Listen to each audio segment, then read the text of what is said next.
কত কিছু চাইলাম, পাইলাম না, দিল না আল্লাহ। বলে না আপনার সব দোয়া কবুল, তবে কবুল হওয়ার 3টা সিস্টেম আছে। কয়টা? চান্দুল্লার ভাইয়েরা মনে থাকবে কয়টা?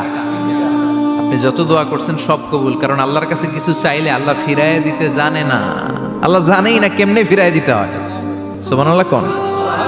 চাওয়া মাত্রই আল্লাহ বলে অ্যাকসেপ্টেড, যা কবুল, দিব দিব না এটা বলতে জানে না, চাওয়া মাত্রই বলে দিব। 3 সিস্টেম। নাম্বার 1, আপনি আল্লাহর কাছে দোয়া করলেন, চাইলেন, আল্লাহ বলে দিব, বলেই তিনি দিয়ে দেন আর আপনি খুশি হয়ে যান, পেয়ে গেলেন।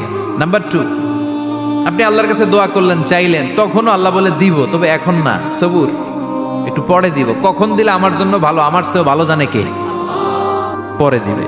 নাম্বার 3, চাইলেন, দোয়া করলেন, আল্লাহ তখনও বলে দেব, তবে এখনো না, পরেও না, কিয়ামতের দিন যেদিন বিপদে পড়বে ওই দিন দেব। যেদিন তোর বাবা তোরে চিনবে না, তোর মা তোরে চিনবে না, বন্ধু বন্ধুরে চিনবে না, পীর সাহেব মুরিদরে চিনবে না, মুরিদ পীর সাহেবরে চিনবে না, ইমাম সাহেব মুসল্লিরে চিনবে না, মুসল্লি ইমাম সাহেবরে চিনবে না, কেউ কাউরে চিনবে না। ওই কঠিন দিনে তোরে আমি বাঁচাইয়া দেব। তাইলে দোয়া যা করছেন ছোটবেলা থেকে আজকে পর্যন্ত, লস হয়েছে না লাভ?